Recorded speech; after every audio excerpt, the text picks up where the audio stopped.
역사상 가장 거대했던 제국들의 진실을 알고 계십니까? 단순히 영토만 넓었던 것이 아니었습니다. 이들은 인류 문명의 방향을 바꿔놓은 존재들이었죠. 오늘날 우리가 사용하는 언어, 법률, 그리고 사고방식까지도 그들의 유산입니다. 믿기 어렵겠지만 우리의 일상 속에는 여전히 그 흔적들이 남아 있습니다. 오늘은 각 세기별 가장 강력했던 국가들의 이야기 해보겠습니다. 먼저 문명의 어머니라 불리는 로마 제국부터 살펴보겠습니다.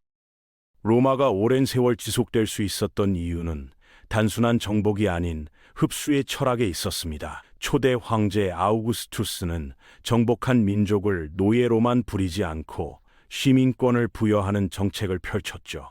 브리타니아에서 이집트까지 지중해를 둘러싼 광대한 땅의 사람들이 모두 로마인이 될 수 있었습니다. 로마의 건축 기술은 놀라웠습니다. 지금도 남아있는 수로와 콜로세움, 판테온 같은 건축물들은 그 정교함을 증명하죠. 특히 모든 길은 로마로 통한다는 말이 나올 정도로 도로망이 완벽했습니다. 이 길들을 통해 라틴어가 유럽 전역으로 퍼졌고 오늘날의 프랑스어, 스페인어, 이탈리아어로 이어졌습니다. 동쪽에서는 사산 왕조 페르시아가 로마와 맞서고 있었습니다. 그들은 로마의 영원한 라이벌이었죠. 메소포타미아와 아르메니아를 두고 벌인 전쟁은 수세기 동안 이어졌습니다. 크테시폰을 수도로 한 이 제국은 조로아스터교를 국교로 삼으며 독자적인 종교 문화를 발전시켰습니다. 페르시아의 예술 감각은 탁월했습니다. 직물과 보석 세공, 그리고 건축 양식은 실크로드를 통해 인도와 중국까지 전파되었습니다. 특히 중장기병인 카타프락트는 당시 최강의 군사력이었죠. 로마군조차 그들을 두려워했습니다. 로마가 서쪽에서 몰락한 뒤 동쪽에서는 비잔틴 제국이 그 명맥을 이어갔습니다. 콘스탄티노플을 수도로 한 비잔틴은 1000년 이상 지속되며 로마의 전통을 보존했습니다. 그러나 단순한 로마의 연장이 아니었습니다. 그리스 문화와 기독교가 융합된 새로운 문명을 창조했죠. 유스티니아누스 대제 시절 비잔틴은 전성기를 맞았습니다. 명장 벨리사리우스는 북아프리카와 이탈리아 일부를 되찾았고 하기아피아 성당이 세워졌습니다. 1000년 넘게 세계 최대의 도움 건축물로 남은 이 성당은 비잔틴의 위엄을 상징했습니다. 7세기 역사의 판도를 바꾼 세력이 등장했습니다. 바로 우마이야 칼리프국이었죠. 아라비아 반도에서 시작된 이슬람은 불과 100년 만에 스페인에서 중앙아시아까지 확장되었습니다. 인류 역사상 가장 빠른 팽창이었습니다. 그들의 성공 비결은 군사력과 관용이었습니다. 아랍의 경기병과 베두인족의 기동력은 비잔틴과 페르시아의 중장보병을 압도했습니다. 또 정복지의 기독교도와 유대인에게 디미라는 보호민 지위를 주어 세금만 내면 종교를 유지하게 했죠. 당시로선 매우 혁신적인 정책이었습니다. 아랍어가 세 대륙에 걸쳐 공용어가 되자 문화와 학문의 교류가 폭발적으로 일어났습니다. 그리스의 철학이 번역되고 인도의 수학이 서쪽으로 전해졌죠. 우리가 사용하는 아라비아 숫자 역시 이 시기에 전파된 것입니다.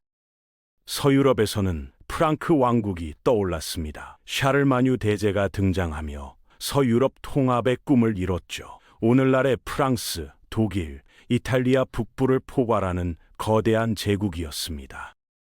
800년 크리스마스, 교황이 샤를마뉴에게 황제관을 씌워주며 서로마 제국의 부활을 선언했습니다. 그는 기독교 문화 확산에 힘썼고 수도원과 학교를 세워 라틴어 교육을 장려했습니다. 아헤는 새로운 서유럽 문명의 중심이 되었습니다.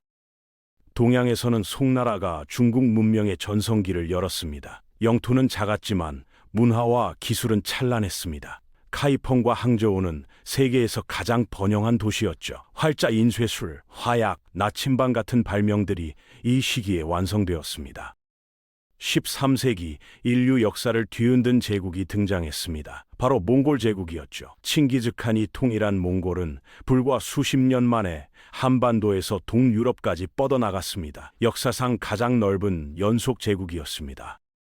몽골의 힘은 기동력과 전술, 그리고 실용적인 통치에서 나왔습니다. 하루에 100km 이상을 이동할 수 있는 기병, 포위전과 심리전의 달인, 그리고 출신에 상관없이 인재를 등용하는 개방적 체제, 유럽인 기술자, 페르시아 상인, 중국 관료가 한 제국 아래에서 함께 일했습니다. 실크로드는 다시 활기를 되찾았습니다. 카라코룸에서 사마르칸트, 베이징에서 키예프까지 동서 교류가 폭발적으로 이루어졌습니다. 세계는 처음으로 하나의 경제권으로 연결되기 시작했죠.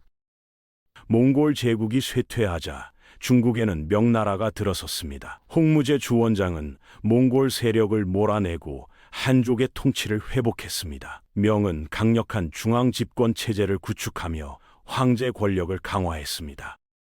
영락제 시절 정화의 대원정이 대외 팽창의 절정이었습니다. 거대한 보선단이 인도양을 넘어 아프리카 동해안까지 항해했습니다. 그 시기 중국의 해군력은 세계 최강이었습니다. 서쪽에서는 스페인이 부상했습니다. 1492년 레콘키스타의 성공과 함께 콜럼버스가 신대륙을 발견했죠. 이베리아 반도에서 쏟아진 정복의 에너지가 아메리카로 향했습니다. 스페인의 아메리카 정복은 인류 역사상 가장 극적인 사건 중 하나였습니다. 코르테스가 아즈텍을, 피사로가 잉카를 멸망시켰죠. 총기, 말, 그리고 천연두가 원주민 사회를 무너뜨렸습니다.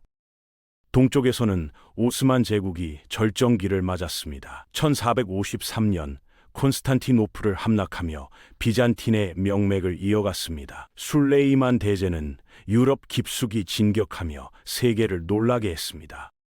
오스만의 군사력은 막강했습니다. 예니체리라 불리는 정예 보병대는 유럽군을 압도했습니다. 그들은 기독교 가정에서 데려온 아이들이었지만 최고의 대우를 받는 전사로 성장했습니다. 17에서 18세기 프랑스가 유럽의 패권을 장악했습니다. 태양왕 루이 14세는 절대왕정의 전형을 보여줬고 베르사유 궁전은 권력의 상징이 되었습니다. 프랑스어는 외교의 언어로 프랑스 문화는 유럽의 기준이 되었습니다.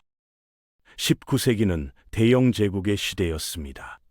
산업혁명으로 기술적 우위를 점한 영국은 해가 지지 않는 제국을 건설했습니다. 인도, 오스트레일리아, 캐나다, 아프리카까지 그 영향력이 미쳤죠. 영국 해군의 지배력은 절대적이었습니다. 트라팔가 해전 이후 도전자는 없었습니다. 철도, 전신, 증기선으로 연결된 제국은 세계 무역의 중심이 되었고 런던은 금융의 수도로 떠올랐습니다. 20세기에는 새로운 강자가 등장했습니다. 바로 미국이었습니다. 두 차례의 세계 대전을 통해 유럽의 옛 강국들을 제치고 초강대국으로 부상했죠. 2차 대전 이후 미국과 소련은 세계를 양분했습니다. 미국의 힘은 경제력과 문화에서 나왔습니다. 광활한 영토, 풍부한 자원, 자유로운 기업 환경이 결합되었죠. 할리우드와 팝 문화는 소프트 파워의 상징이 되었습니다. 1991년 소련이 붕괴하면서 미국은 유일한 초강대국이 되었습니다. 이처럼 인류 역사에는 수많은 제국이 흥망성쇠를 거듭했습니다. 로마에서 미국에 이르기까지 그들은 각기 다른 방식으로 세계를 지배했습니다. 그러나 한 가지 교훈은 변하지 않았습니다. 변화하는 시대에 적응하지 못한 제국은 반드시 몰락한다는 것입니다. 로마도, 몽골도, 대영 제국도 결국 역사의 흐름 속에 사라졌습니다. 그리고 지금의 미국 역시 새로운 도전에 직면해 있죠. 권력의 본질은 언제나 변합니다. 진정한 강함은 무력이나 부가 아니라 변화에 적응하는 능력에서 비롯됩니다. 이것이 제국의 흥망성쇠가 우리에게 남긴 가장 큰 교훈입니다.